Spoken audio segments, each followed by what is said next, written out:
modern HD cameras to the party. I think you do a lot to bring in new people, and that's kind of an important piece of the puzzle. So great work, man.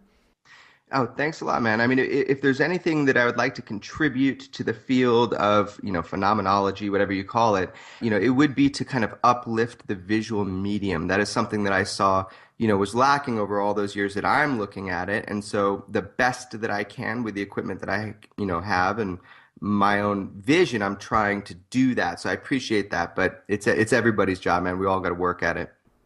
I do concur. So let me ask you, how did you get on this track, man? Because it seems like you've developed pretty solid relationships with some of the big names in this community, not only Bob Lazar and John Lear, but also Dr. Roger Lear, George Knapp, astronaut Edgar Mitchell. It's a pretty impressive roster, man. What sent you down this path? The story for me basically begins when I was 13 years old. I listened to some sort of broadcast that had George Knapp, John Lear, Bob Lazar, Gene Huff, and they were talking about the alleged, reverse engineering program that was being done at S4 around 1989.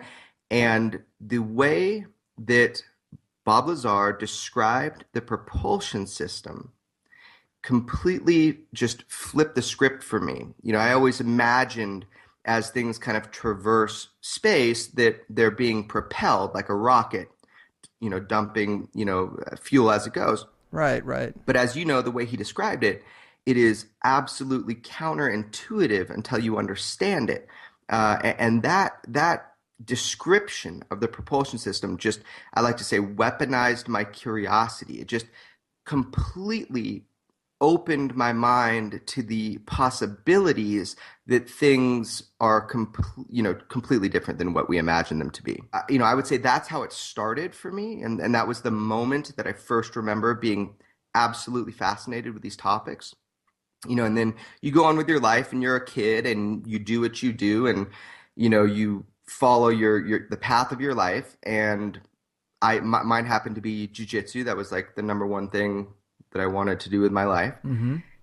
And then I had a unique experience, with a health issue, and it forced me to move from doing something that was so physical into engaging these topics that had been such a curiosity and a kind of a secret passion for me for a long time.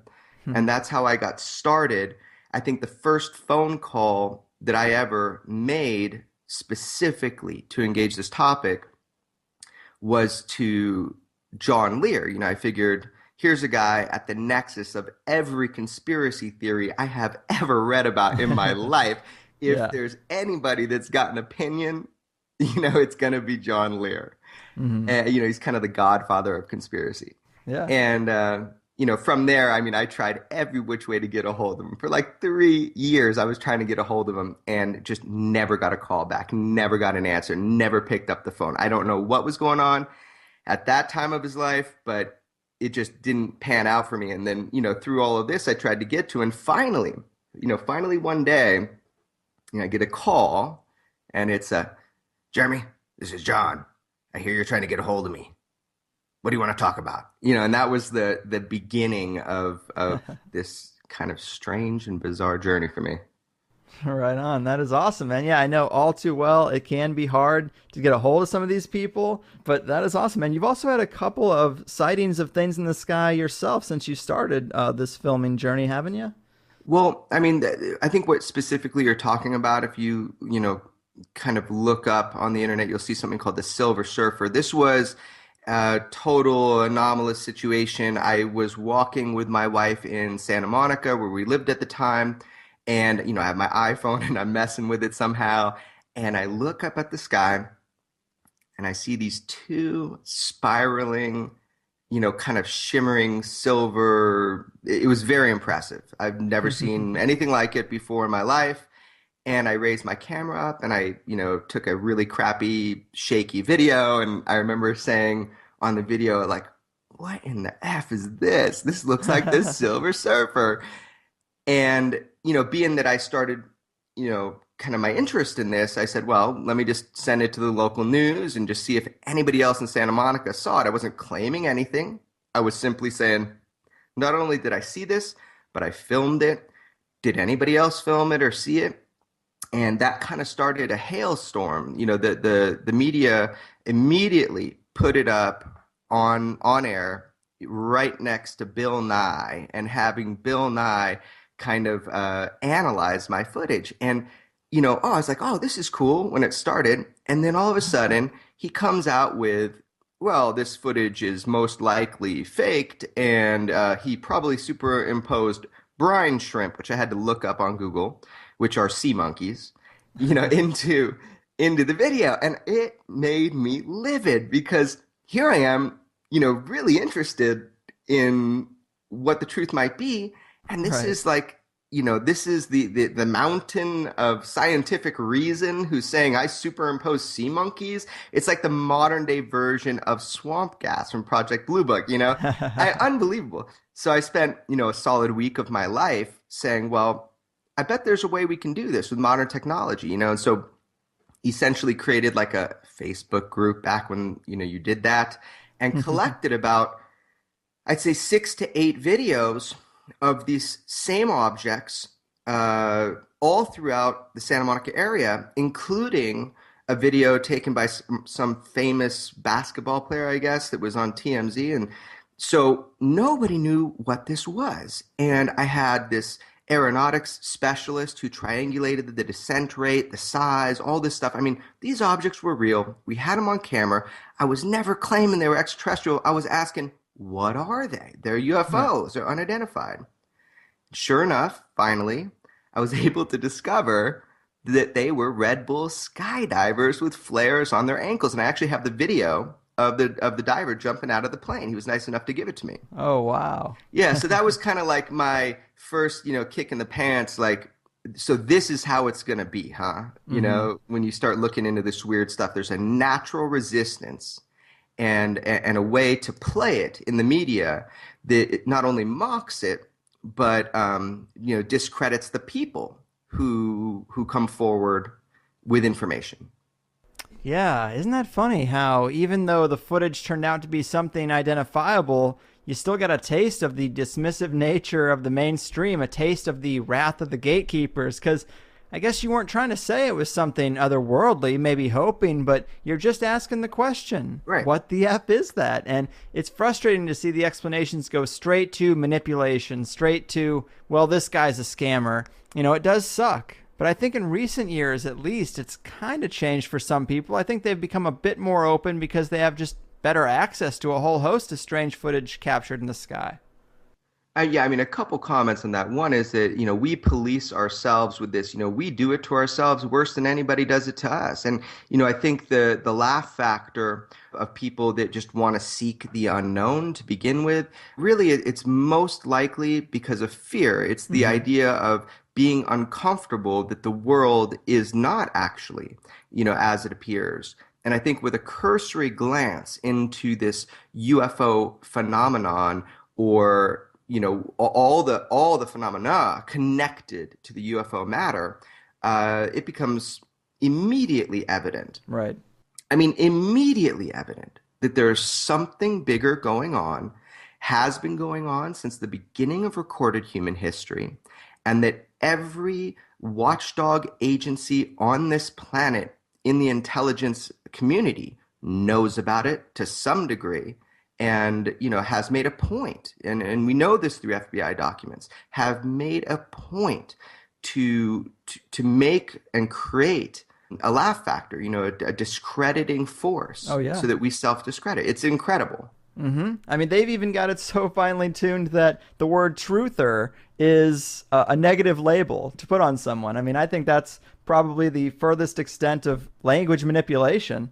It's kind of funny, but I've never been lucky enough to see a UFO myself. There are hot spots out there that I'd like to spend more time at. And I saw you post something, this is kind of random, but something about the Desert Yeti Ranch and a blurb about it being one. I haven't heard of Desert Yeti Ranch. Is this a real thing or were you goofing around? Well, okay, so first of all, let me just say I've never seen something that I'm kind of in your camp. I've never seen the mothership. I've never seen a spaceship that I can't describe. I have seen anomalous aerial phenomenon, mostly in the form of lights in the sky, day or night, and I have no idea what they are, and they certainly defied the known physics that I am aware of. But I have no proof if this stuff is, you know, military compared to natural phenomenon. I have no idea. Right. So I'm in the same camp as you.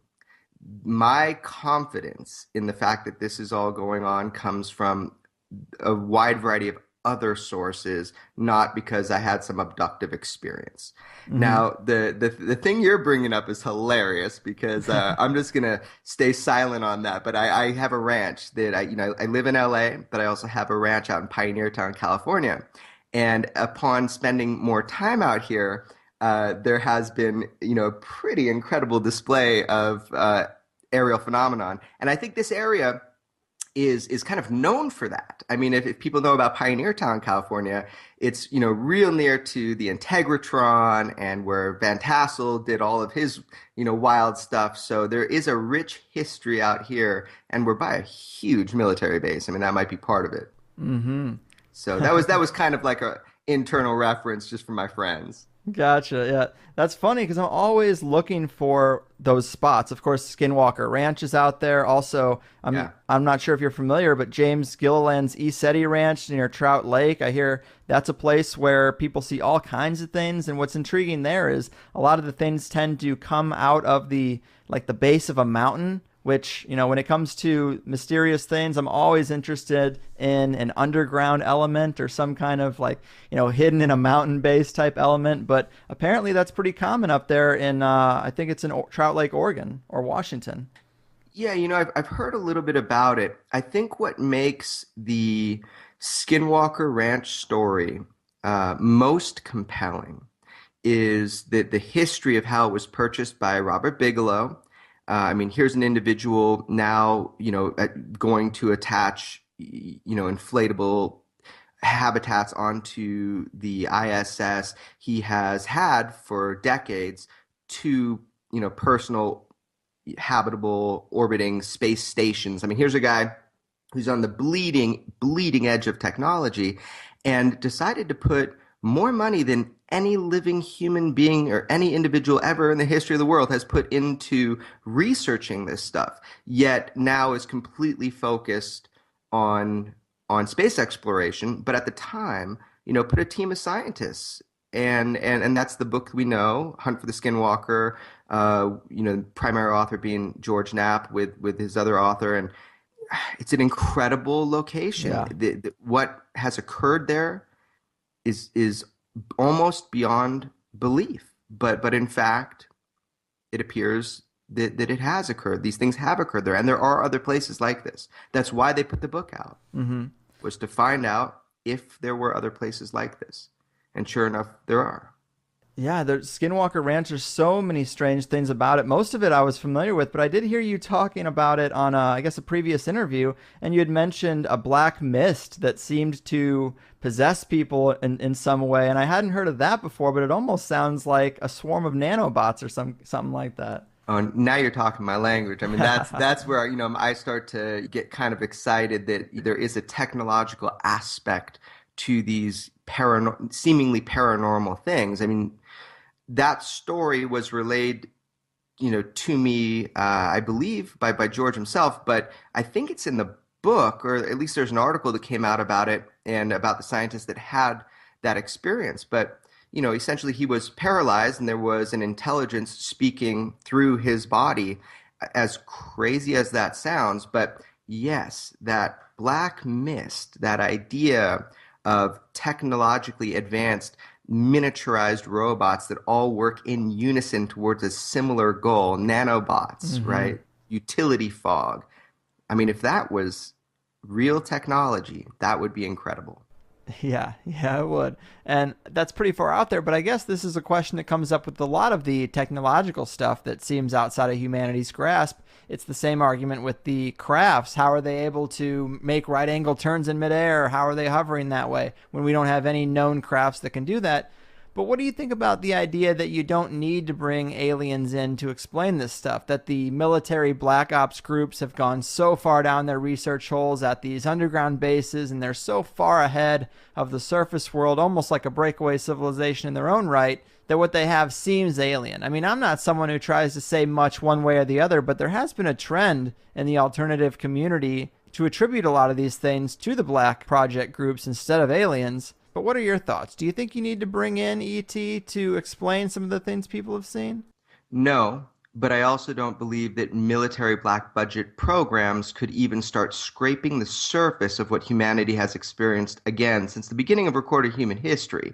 So, the fundamental answer to that is, look, before there was a car, that was beyond, humanity's grasp. Before there was the first airplane, that was beyond humanity's grasp. That's just the way that the world progresses. These things that we're seeing, these experiences that we're having that seem technologically advanced to where we are at right now, maybe at one time in human history, we look up and we say, whoa, that must be the gods coming from heaven. Mm-hmm. The idea that everything we're seeing, and we all saw this from years ago, that drones were going to be the next thing. Everybody's going to say, oh, that's just a drone in the sky. Well, fundamentally, that's always going to be the way we explain stuff. But our black projects, I mean, I've talked to people, deep within inside the military industrial complex that were in charge and in command of the bases and programs that dealt with the development of a number of these advanced technologies. And their responses, off the record to me have always been, we wish we had the capabilities that we document and record on a daily basis invading our airspace. So, yeah, they'd be the ones to know. Yeah. Man.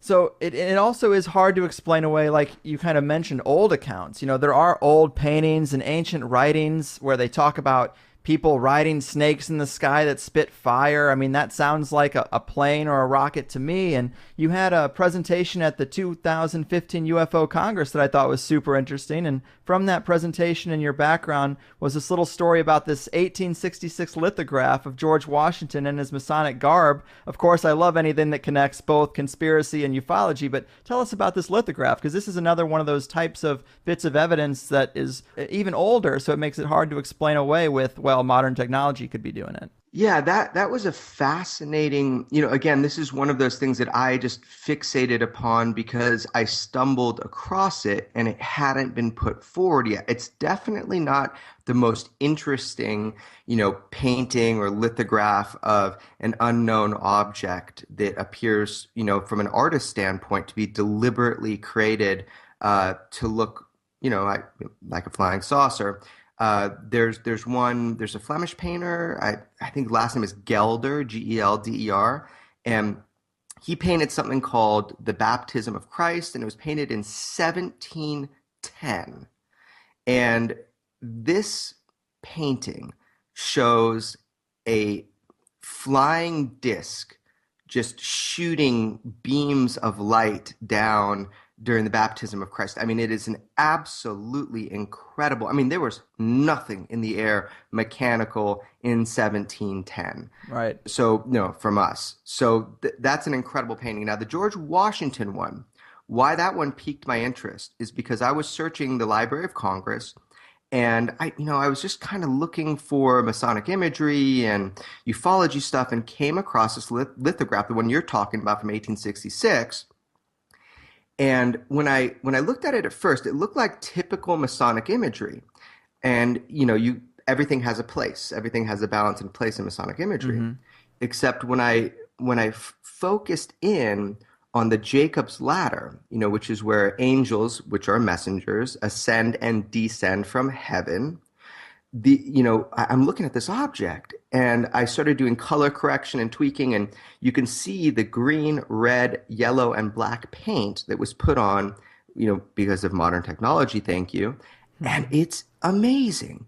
There is and to me, it looks like a ship. Yeah. So again, I'm not making any claims. I'm just saying, hey, raising my hand. I found this.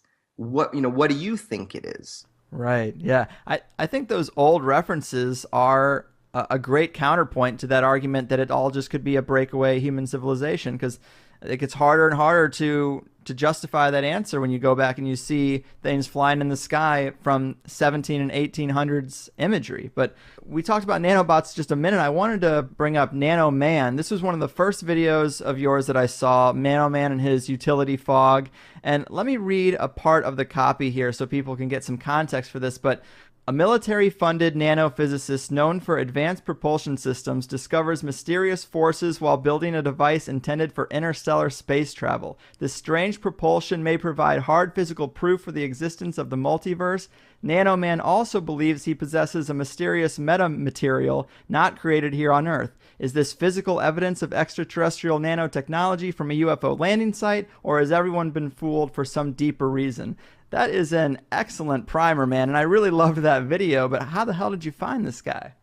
Yeah, okay. How did I find Nanoman? So I'm calling him Nanoman just for now. I mean, I've got a series of film pieces on his exploits, everything from propulsion systems to, his claims on this utility fog. So it's not like some big secret. He's one of these lucky people that's not under contract, Mm-hmm. where he can do whatever he wants. So at some point, I'm going to reveal that. But how I found him, oddly enough, was through a number of my military friends who were consulting for him.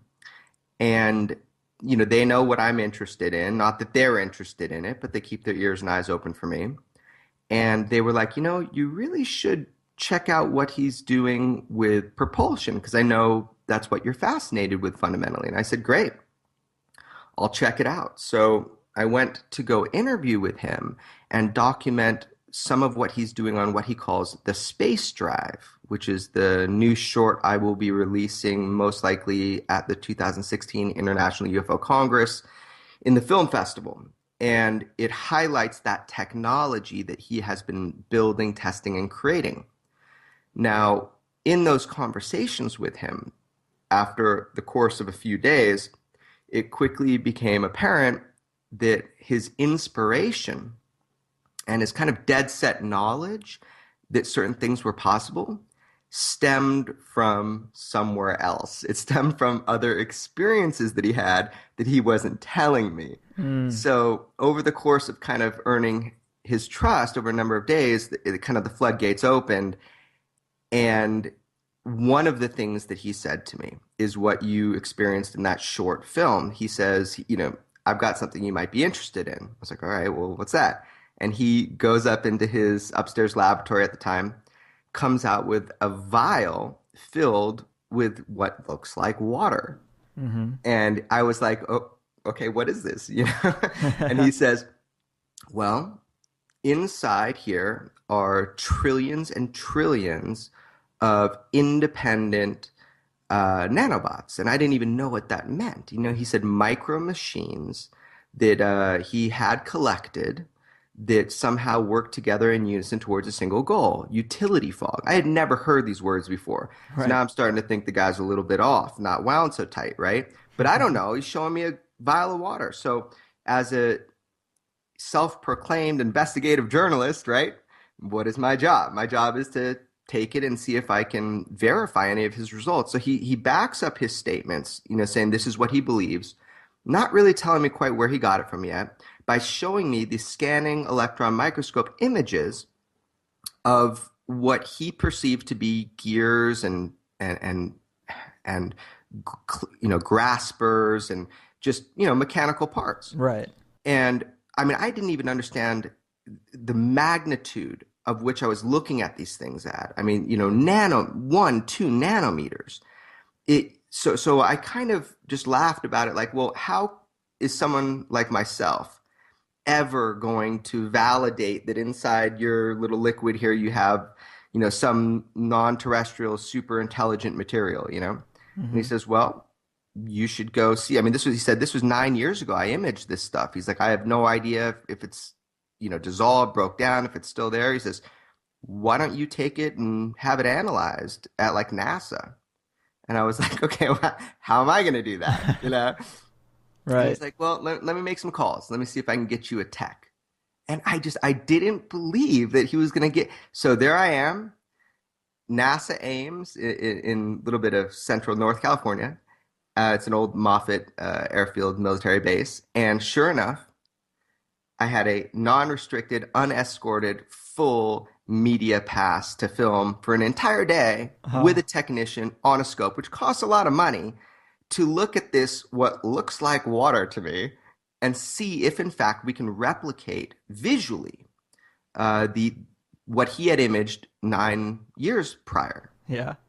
So that's the film. The film is me taking it there and just trying to replicate visually what he had seen. And then if we could do that, then the guy's not lying to me, and then new questions arise. Hmm. Yeah, man, it's pretty awesome. And he makes one comment where he says it shouldn't exist for another 1,000 years. I'm curious if you can share how did he come across this, if it's not something that he developed. Well, okay, so right now, what I'm doing is I am attempting to have this and other materials analyzed, and I don't want to kind of pollute the well Fair. by saying where he got. Obviously, he believes this is some advanced technology. I have said before, so I can say again, this is a powdered dust, I guess, a metallic powdered dust, often found, if you read any Jacques Vallée, he's done extensive studies on this, that there are residues that can be found at UFO landing sites. Hmm. Some people even, claiming in crop circles, Right. and, where commonly abductions occur. Now, again, I am not a hardcore believer in any of this, when it comes to these outside, all I'm trying to do is find out if there is anything we can study of substance surrounding these things. Hmm. And so what that's what I can say about where he got it is he's been shown a number of things in the years prior to him being a nanotechnologist that convinced him beyond a shadow of a doubt that there are civilizations that have created technologies so advanced that they do appear like magic to us. But his belief is since they have done it, we will be able to do it one day. Well, it is fascinating stuff, and I do agree with you that getting some kind of verifiable trace evidence and getting that out into the public eye is a big part of what's needed to change the mindset around ufology, because some people will not budge until they're dragged to the truth kicking and screaming. And on the flip side, to have a population that has such a high mark to reach before they'll even be open-minded about these possibilities means the elite only really have to catch the big stuff to avoid having any real problems on their hands. Very convenient. Look, ultimately, the messengers of deception and the architects of the secrecy, we know who they are. They're not us. I mean, ultimately, if there are intelligent non-humans or just other intelligent beings that are operating these craft above our skies with impunity for a long time, let's just say, Hmm. at any given time they could show themselves. So as we peel away layer by layer and try to kind of perforate this veil of illusion or secrecy, we will have some little bit of success here or there. But look, it's a pretty difficult thing to do. We can kind of peek behind and do our best. Yeah. And I'm not thinking that anything any of us are doing is just going to like crack this wide open. But it is fascinating, and it is life changing in a way. And I think that's what's important. Right. Ultimately, how we engage each other and the foundation of our principles of how we relate to one another. If our worldview expands to the point of transcending, hunger and fear, then we may be able to build together, a world that is slightly more interesting than if we're just operating based on competition. Yeah. So I believe that this search for the unknown and this kind of gentle and methodic interrogation of what is behind this veil helps us to be better humans. Yeah. And I think that ultimately that's what matters. Amen, man. I agree. So let me ask you, have you been in contact with anyone else working on anything as technologically advanced as Nanoman? Oh yeah, for sure. Right on. Can you tell us about any of the other people you've spoken with that have something interesting in their possession? Yeah, I mean, if you're talking about, actual physical proof of non-human intelligence creating some technologically advanced thing, there are a lot of people that claim that. And, most famously is, Bob Lazar and what he worked on using element 115. Mm-hmm. But, there are a number of people. I don't know that we'll ever, I believe real evidence is swooped up and people are threatened just like, at the Brazel Ranch during the Roswell crash. I mean, not a single piece made it out into the public, man. Yeah. So any real proof is like pretty much controlled at the highest level. Um, but what I will say is there are people now working on technologies that we as humans have been told are completely impossible, such as cold fusion. Mm. We know that the fundamental physics of cold fusion holds up, that it exists, but to harness it in a cost efficient and effective way, right? That is kind of the key. Yeah. So with some of these scientists, we call them the invisible college, coined by Jacques Vallée.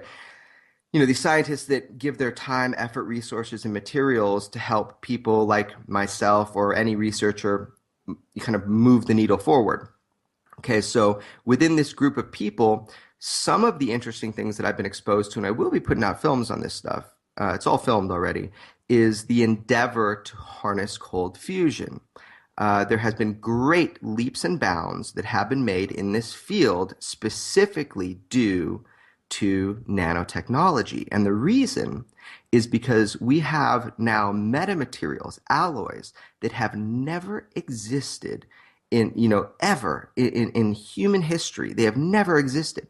But we can almost perfectly atomically lay down atoms of metals. And in fact, we can now grow metals. I don't know if you saw that. I don't know if you saw that article. It was in Fortune magazine. It was August 25th, 2015. So really recently. Right. And there's a startup company called Maju Metal, and they are growing high performance metals using, Yes. yes, electricity and nanotechnology. And it's cheap and it's efficient and it's effective. And I actually asked Bob Lazar about this process because it dawned on me this is exactly what Bob was saying in 1989, that it looked like an injection mold, that maybe it was grown or something, this craft that he worked on. Mm-hmm. And his exact quote is, "This is quite possibly exactly how the craft structure was formed. And I think it's potentially a very important connection." He said that on September 3rd, 2015. So essentially, in the long way around answering your question, yes, I've been exposed to some really badass technologies.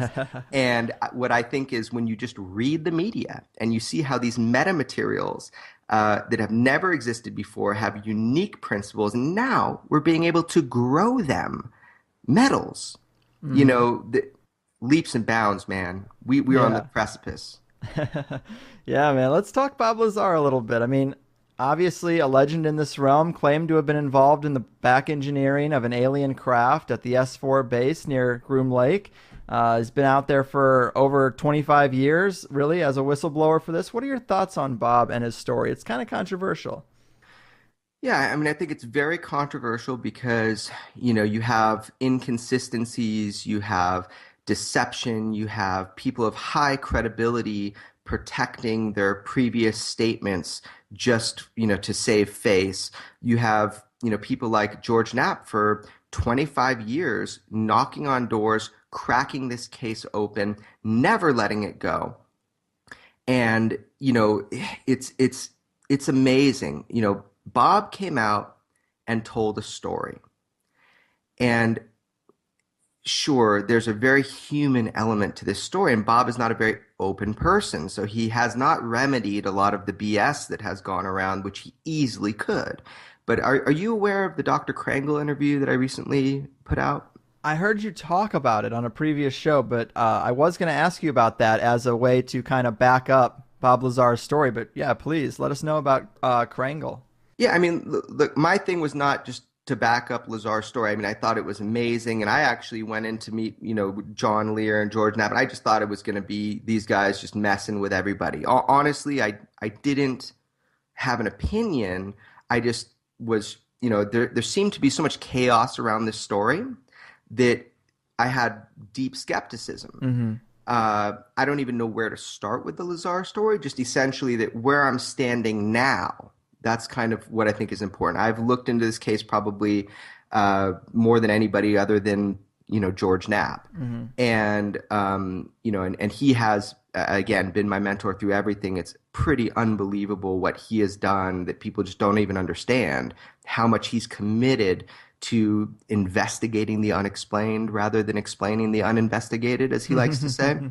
Yeah. But with the Lazar case, I no longer have the luxury of disbelief. Lazar, I am now at a point where I will say straightforward, I believe Bob Lazar. I believe his story entirely. And I believe he worked at S4. I believe he worked on what he said he worked on. If these guys were trying to pull an elaborate hoax, trust me, I would know by now. Um, and so, yeah, the Dr. Krangle interview. People like Stan Freeman, he holds a huge respect in the UFO world. He's done some great things. Right. But he has consistently, slammed Lazar as being a fraud and a con man, which two words which I would say require some definition if he's going to say them, right? Right. And essentially, there's a guy with great respect, and I was thrown up on stage to have a, in quotes, debate. I had no idea I was going to have to. And, these words keep coming up, and it starts kind of aggravating me because, this is not the crux of his story. The crux of his story is that he back-engineered alien spacecraft, not of this Earth, at a subbase of Area 51 called S4. No one was able to verify, on camera or on audio that they were there at even Los Alamos with Bob Lazar. Yet I know George Knapp has talked to many people off the record who worked at Los Alamos. George Knapp brought forward Bob's name in the phone directory. George Knapp was going to get all of Bob's files. They admitted that he worked at Los Alamos, but then they pulled it back in, and they didn't give him, all of the proof that he would need. I happen to know George Knapp even has video of walking around with Bob inside Los Alamos, while he's showing him around. Wow. I've seen it. I've known dozens of people, that have confirmed that, but no one on the record, because they don't want to break the mold. They don't want to commit professional suicide. So, and 25 years later, I mean, Bob doesn't even really try to push this because he'd rather be left alone with all of this. Mm-hmm. But here's this guy, Dr. Robert Krangle. He's an Albuquerque-based scientist. He reports to have his doctorate from MIT from 1973 in semiconductor physics. He's been an engineering consultant at Sandia Labs, Los Alamos, since the 80s. He still works there from time to time. He verified and showed me his credentials from his work at White Sands, China Lake, and even contracts he filled that were distributed by Homeland Security. So this is a real scientist, bona fide, who tells me the story of working at Los Alamos in the 80s with Bob the nuclear physicist, in quotes. And he said that we all knew Bob. We all knew he committed professional suicide when he spoke out about what he was working for the military. And he made it abundantly clear that he was in security briefings with Lazar at Los Alamos, and Lazar was a physicist. And this is the first person to go on record. The first person. So what that proves is Lazar worked at Los Alamos. So people like Stan can no longer say, oh, he was probably the janitor. Right. I had heard that argument, and I guess, yeah, I mean, the major issue, the thing that seems to be the big thorn in the side of this story revolves around the records, or at least that's what people are making it about. He has no IDs or cards from MIT or Caltech, the school that he says he went to, but I fully believe that the shadow state can erase a person's records. And if I had to prove that I went to Mizzou with documents that I have in my possession now, I might actually struggle because I don't hold on to stuff like that. But has this issue of the records ever really bothered you? Yeah, well, there's a difference between the records and the claimed education. The records have never been an issue. We already, we know that. I mean, this is something that, like, why would I ever say this? But I mean, I talked to the medical staff at Los Alamos, one of the medical staff, and was verified that Lazar has his whole medical charts there. I've never publicly said that. All these little breadcrumbs, the records that he worked at Los Alamos, we have the records. Mm-hmm. Now the question is, did he then work at S4, this subbase? And we can get into that and why, what he said has been kind of, trickled out and verified over all this time. But, the records haven't been the problem. The education is what people have a problem with. Bob claimed certain things, like a degree from MIT, blah, blah, blah.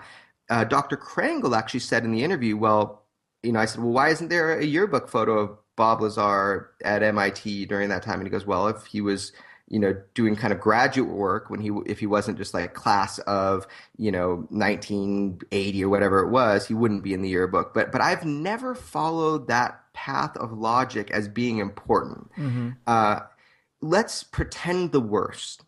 Let's pretend Bob Lazar completely lied about all of his educational credentials and he was homeschooled. Okay, Sure. let's push it there. Okay, Sure. He was homeschooled. Okay, what difference does that make about flying saucers? I mean, you could say, well, he lied about that if he did. Well, okay, but he did in fact work at Los Alamos in the Maison facility with the particle accelerator. The guy had a particle accelerator in his own living room when he was living in Las Vegas. He built another one out in Albuquerque, New Mexico, and he lived there. I mean, the guy is a scientist to the highest degree with current scientific contracts from everyone from the Navy to a number of other agencies. Right.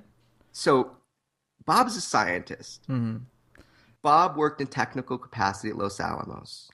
I don't feel that if other people couldn't uncover the education stuff, what good am I going to do there? I want to focus and keep my eye on the prize.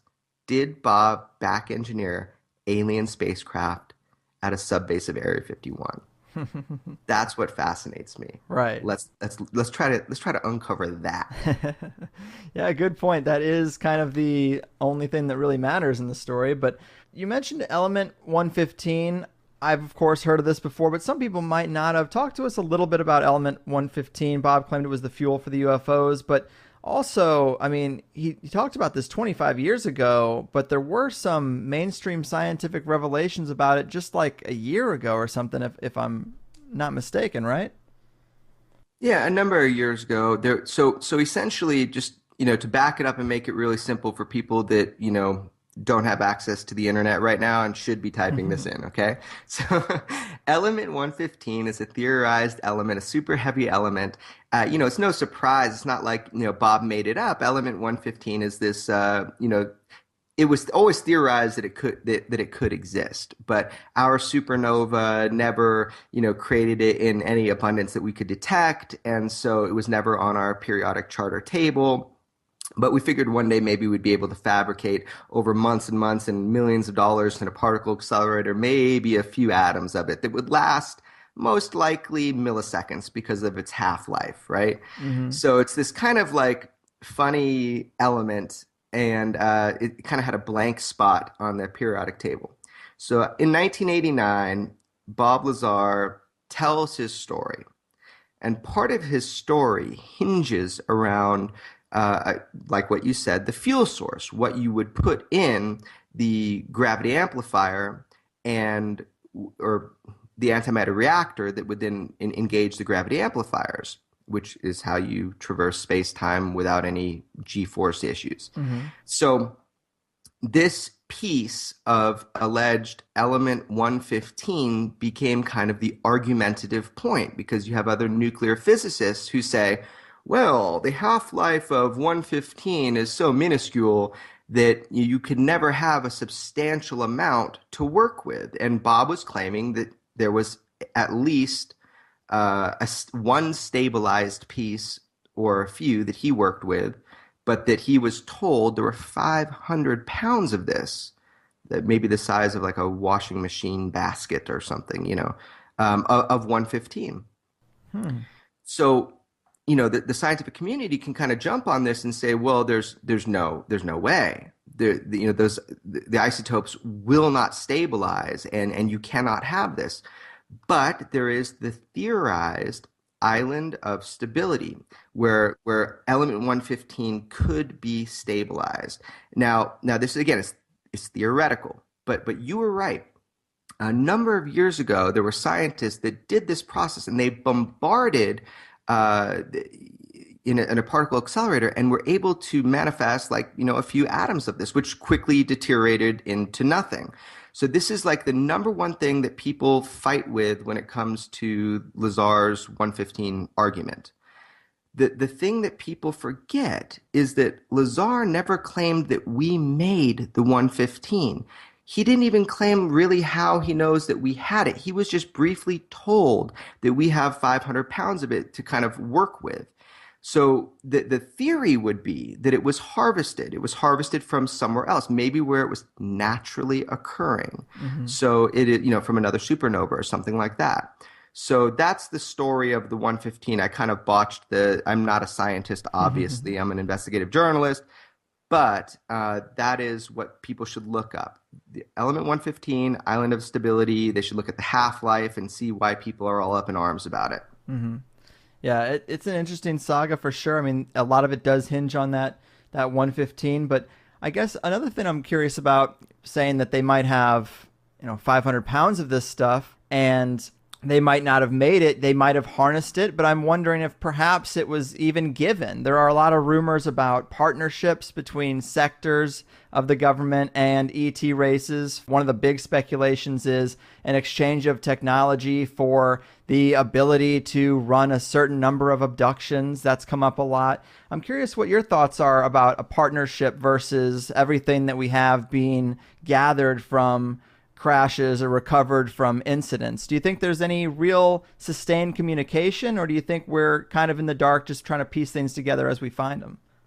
Yeah, I mean it's a fascinating question, and just to reiterate, it's not he said we harvested it, or we sorry, it's not that he said we harnessed it, it's that maybe it was harvested. So if element 115, this stabilized element 115, isotope, that's the word. If it has the right isotopic combination, it's Mm-hmm. theorized it can be stabilized. That was the word I was looking for earlier. So essentially, if we did have this significant amount of stabilized element 115, Bob himself theorized that it must have been harvested, from somewhere else. And if it was harvested from somewhere else, maybe where it was naturally occurring in another supernova, then it must have been brought here as cargo. And if it was brought here as cargo, I mean, most likely we didn't shoot down some advanced technological machine. I mean, it's possible, I guess, but it seemed to me if we did actually have nine of these craft in hangars that looked like right off the factory line, that somehow they were exchanged or given to us. And I can make that assumption maybe with this 115 if it does exist in the form and way in which it's described. So, is there a program of relation between humanity and non-humans that's been going on for some time? And is it part of our government or even a sub-government within our government? Your guess, buddy, is as good as mine. I mean, I don't know, but all arrows point to there's got to be some sort of communication for us to have this kind of vast amount of technology from another world. Hmm. That alone is one of the reasons why Bob Lazar felt he had to come out. Hmm. Was that fact alone, that we have technological craft from another star system, from other beings, that is something that people, should be able to know. Hmm. Interestingly enough, when we're talking about the idea of, is there an exchange program? is there information out there that's being guarded about this program? It makes you think of Gary McKinnon and Yes. yeah, and as a whistleblower, the things that he brought forward about non-terrestrial officers and the idea of cargo ships and transport lists, and I mean he knew where to look. It's pretty that's a pretty amazing story, and that brings us into Snowden and his recent comments. Did you happen to hear about his extraterrestrial encryption comments? I saw the headlines. I didn't dig too much into it though, but tell us what he said. Okay, well, why this is fascinating is because I think he really stepped in crap accidentally here. I don't think he meant this to be picked up like this, but September 18th, 2015, he was on Neil deGrasse Tyson's show that he hosts called Star Talk. I think it's a podcast. And, Snowden said, and I actually have the quotes, it's interesting. Basically, he's talking about extraterrestrial encryption and how we might not be able to determine signals because any advanced society ends up using encryption systems that look like, garbage if you're just looking at them. So we could miss it, kind of like the Fermi paradox. The Fermi paradox is essentially the assumed contradiction between the high estimates and probability of the existence of extraterrestrial civilizations and the cosmic silence. Like, where are all the school buses from another planet showing kids Earth, right? So Right, right. that was the Fermi paradox. So, with Snowden's comments, which I got it right here, I'll read it to you. So if you have an alien civilization trying to listen for other civilizations, or our civilization trying to listen for aliens, there's only one small period in the development of their society when all of their communication will be sent via the most primitive and most unprotected means. Because, we're talking to a security expert here. He continues, he says, so when we think about everything that we're hearing through our satellites or everything that they're hearing from other civilization, if there are indeed aliens out there, he adds, all of their communications are encrypted by default. So what we are hearing, it's actually an alien television show or, a phone call, is indistinguishable to us from cosmic microwave background radiation. So that was his exact quote. Right And on. yeah, and like what I thought was so fascinating about that is, he's essentially saying there's this brief moment in a civilization's time where we'll be able to pick stuff up because encryption will just become an everyday thing and it will be indistinguishable from, background microwave cosmic radiation. It made me think that people have theorized that in the Snowden leaks that there's going to be some UFO stuff. I think that is total BS. The NSA systems that Snowden had access to is kind of like the internal intelligence internet of sorts, was really low level. If you think about it, Snowden was a systems analyst, a cyber strategist. He was not the overlord of the Black Project empire. Right. So because of compartmentalization and the function of the NSA, Snowden and his releases were just scraping the surface. There will be no UFO disclosure documents within whatever he had to release, in my personal opinion. But it was cool that he said anything about the ET issue. Right. Yeah, it's always great to hear anyone in the mainstream say anything about it. I know recently, God, Clinton was on one of the late night talk shows and he said something and everybody pounced on it. It was just like one sentence or something about the possibility or that he sent one of his guys to go look into it. And I know all our mouths are watering. We want to hear ex-presidents, current presidents, anyone in positions of authority or positions of having special access to knowledge. We want to hear them even talk about it, even anything, and it is crazy that someone says one thing and that gets talked about for the next 2 decades. In fact, though, the Clinton thing was interesting, and here's why. I agree with everything you just said, but Clinton was an interesting president in that he actually did. One of his first things he did in his presidency was he sent one of his primary aides to go get information on Area 51 and about it. I mean, he has interest in ETs. And he was denied access. And this is what is so astounding, I think, to people. It was to me. It was mind-boggling that the president of the United States does not have necessary. They might have the level of security level, but they don't necessarily have the need to know. Mm-hmm. So presidents such as Clinton have been denied access to fundamental things like Area 51. Right. I mean, it makes sense.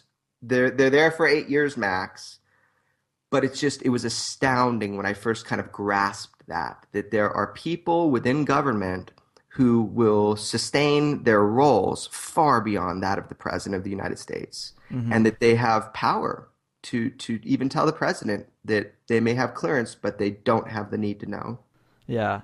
I'm with you there. And another thing about Clinton that's really interesting. See, I know what your thoughts are. Well, I have a good idea what your thoughts are about the moon landing. And this isn't necessarily about the moon landing hoax, but this is an interesting quote from Bill Clinton's book. He said, just a month before Apollo 11 walked on the moon, an old carpenter asked me if I really believed it happened. I said, sure, I saw it on television. He disagreed. He said that he didn't believe it for a minute and that them television fellers could make things look real that weren't. Back then, I thought he was a crank. During my 8 years in Washington, I saw some things on TV that made me wonder if he wasn't ahead of his time.